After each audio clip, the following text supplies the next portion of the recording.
Hai, bertemu lagi dengan saya Antun Data dalam pembelajaran bahasa Indonesia. Dalam video kali ini kita akan bersama-sama belajar mengenai surat pribadi dan surat dinas.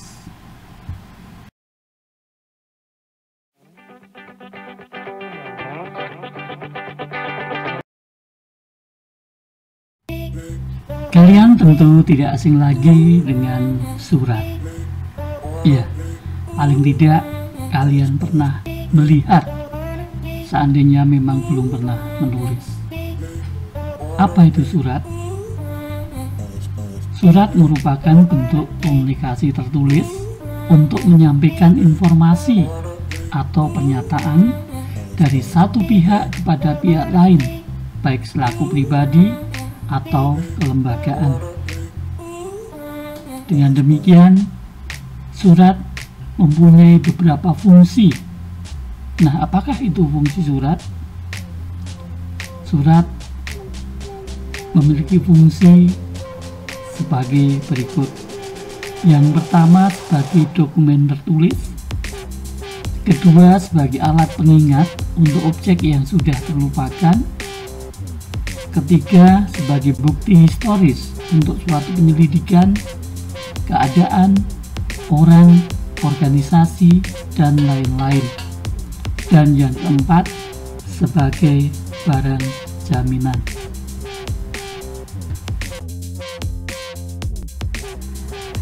Berbicara tentang surat, kita mengenal setidaknya ada surat pribadi dan surat dinas. Nah, apa itu surat pribadi dan juga apa itu surat dinas? Mari kita cermati satu persatu. Surat pribadi. Surat pribadi merupakan bentuk komunikasi tulis atau surat menyurat yang dilakukan oleh seseorang kepada orang lain sebagai pribadi dan bukan sebagai wakil kedinasan.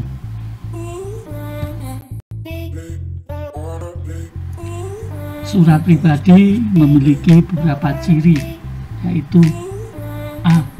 Isi surat bersifat pribadi. B. Tidak menggunakan kepala surat. C. Penggunaan bahasa tidak resmi, sehari-hari, akrab. Ini sangat tergantung dari siapa penggunanya. D. Salam pembuka dan salam penutup bersifat non-formal. E. Penulisan bebas tanpa mempergunakan sistematika tertentu. Berikut contoh surat pribadi. Jakarta, 23 Januari 2021. Yang terhormat ayah tercinta di Yogyakarta. Salam hormat. Hai ayah, Ananda di Jakarta dalam keadaan yang sehat dan bugar. Bagaimana dengan kabar ayah dan juga ibu di Jogja? Semoga ayah dan ibu pun senantiasa sehat selalu. Ayah, sebentar lagi Ananda libur semester. Namun demikian, Ananda tidak dapat pulang ke Jogja. Selain karena situasi pandemik, di liburan nanti ada banyak kegiatan sekolah yang Ananda harus jalani. Ananda berjanji, jika situasi sudah memungkinkan, Ananda akan meluangkan waktu pulang ke Jogja untuk melepas kangen dan bertemu dengan ayah dan juga ibu di Jogja. Ayah dan juga ibu, Ananda mohon maaf karena belum bisa pulang ke Jogja. Tak lupa Ananda mohon doa dari ayah dan juga ibu agar Ananda bisa menjalani studi dengan lancar tanpa halangan satu apapun. Sekian dahulu surat Ananda. Peluk cium Ananda, Anton.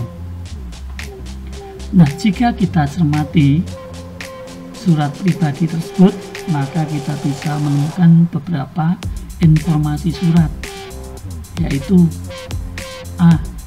Surat dibuat di Jakarta pada tanggal 23 Januari 2021 oleh Anton. B. Surat ditujukan kepada ayah Anton di Yogyakarta. C. Surat berisi informasi bahwa pada libur semester nanti Anton tidak dapat pulang kampung dan permohonan doa agar studi Anton lancar. Dan yang D, penanggung jawab surat atau penulis surat yaitu Anton di Jakarta. Selanjutnya, surat pribadi tersebut jika kita lihat berdasarkan unsur-unsurnya, maka akan terlihat seperti berikut ini. Yang pertama, Jakarta 23 Januari 2021 adalah tempat dan tanggal surat. Yang kedua, yang terhormat ayah tercinta di Yogyakarta merupakan alamat tujuan surat. Kemudian yang ketiga, salam hormat merupakan salam pembuka surat. Yang keempat, pendahuluan surat, yaitu pada bagian "Hai ayah, Ananda di Jakarta dalam keadaan yang sehat dan bugar. Bagaimana dengan kabar ayah dan juga ibu di Jogja? Semoga ayah dan ibu pun senantiasa sehat selalu." Bagian yang kelima yaitu isi surat. Ayah, sebentar lagi Ananda libur semester, namun demikian Ananda tidak dapat pulang ke Jogja. Selain karena situasi pandemik, di liburan nanti ada banyak kegiatan sekolah yang Ananda harus jalani. Ananda berjanji jika situasi sudah memungkinkan, Ananda akan meluangkan waktu pulang ke Jogja untuk melepas kangen dan bertemu dengan ayah dan juga ibu di Jogja. Ayah dan juga ibu, Ananda mohon maaf karena belum bisa pulang ke Jogja. Tak lupa Ananda mohon doa dari ayah dan juga ibu agar Ananda bisa menjalani studi dengan lancar tanpa halangan satu apapun. Ini merupakan bagian isi surat. Bagian yang keenam disebut dengan penutup surat. Dalam surat ini penutupnya yaitu "Sekian dahulu surat Ananda".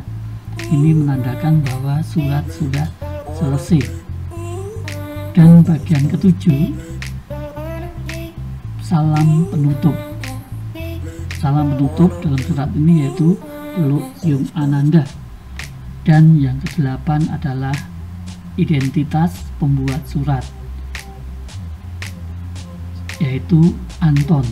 Biasanya pada bagian identitas pembuat surat ini atau pembuat surat ini, selain disertakan nama terang, juga disertakan pula tanda tangan pembuat surat. Selanjutnya, surat dinas. Apa itu surat dinas? Surat dinas merupakan surat yang ditulis dalam situasi resmi atau formal dan untuk keperluan formal atau resmi, kelembagaan atau kedinasan. Surat dinas memiliki ciri-ciri sebagai berikut. A. Menggunakan kop surat dari instansi atau lembaga yang bersangkutan. B. Menggunakan nomor surat, lampiran, dan perihal surat. C. Menggunakan salam pembuka dan penutup surat yang bersifat baku. D. Menggunakan ragam bahasa baku atau resmi. E. Menggunakan cap atau stempel instansi atau kantor pembuat surat. F. Penulisan menggunakan format atau sistematika tertentu.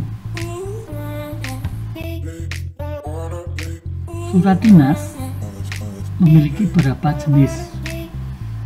A. Surat permohonan. B. Surat tugas. C. Surat perizinan. D. Surat pemberitahuan. E. Surat undangan. Dan F. Surat lamaran pekerjaan. Ini contoh surat dinas. TB Mira, Sukabumi Utara, Kebonjeruk, Jakarta Barat.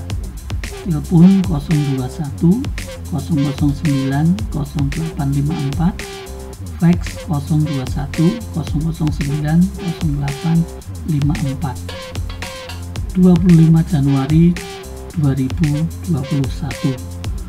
Nomor 009-DP-MR-40-11-2021 perihal informasi perubahan jam kerja karyawan, lampiran 1 lembar. Kepada yang terhormat seluruh karyawan TB Mirah di tempat, dengan hormat.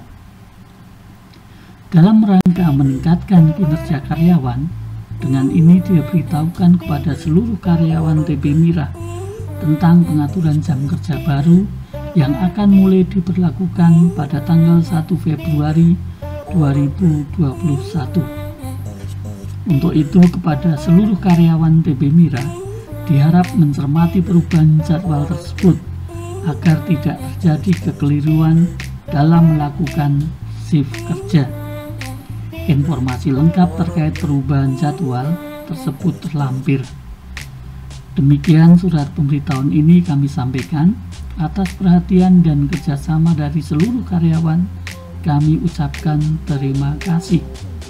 Hormat kami, Manajemen TB Mirah, Anton Pradata.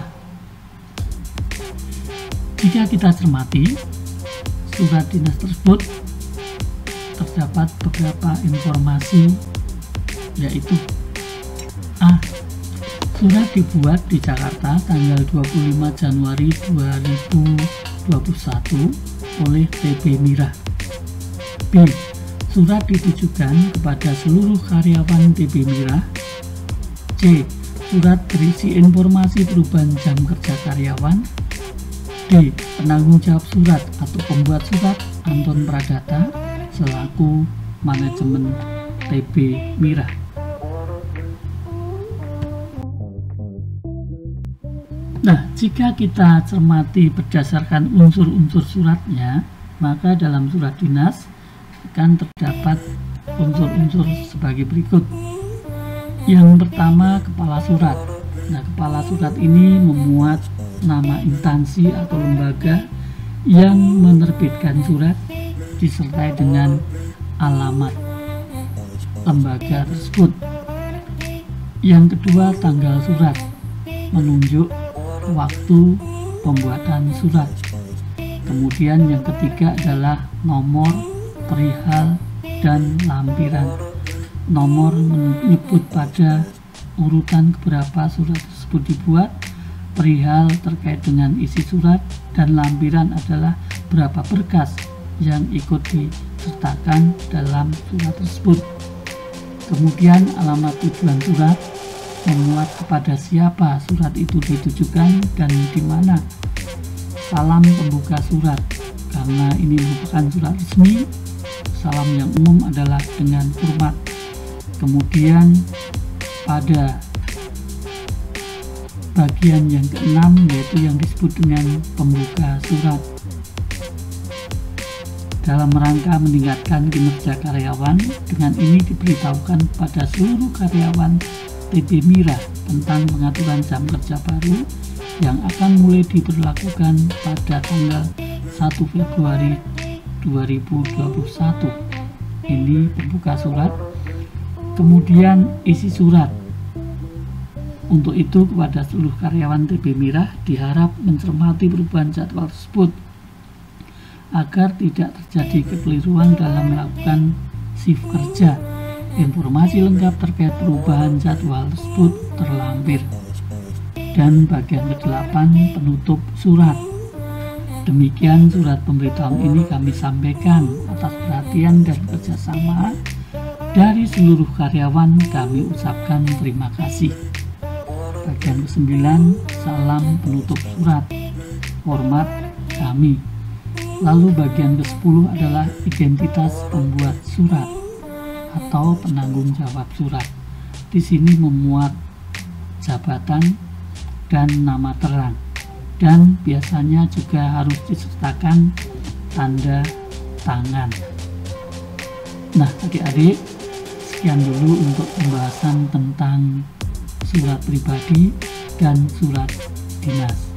Semoga bermanfaat. Terima kasih.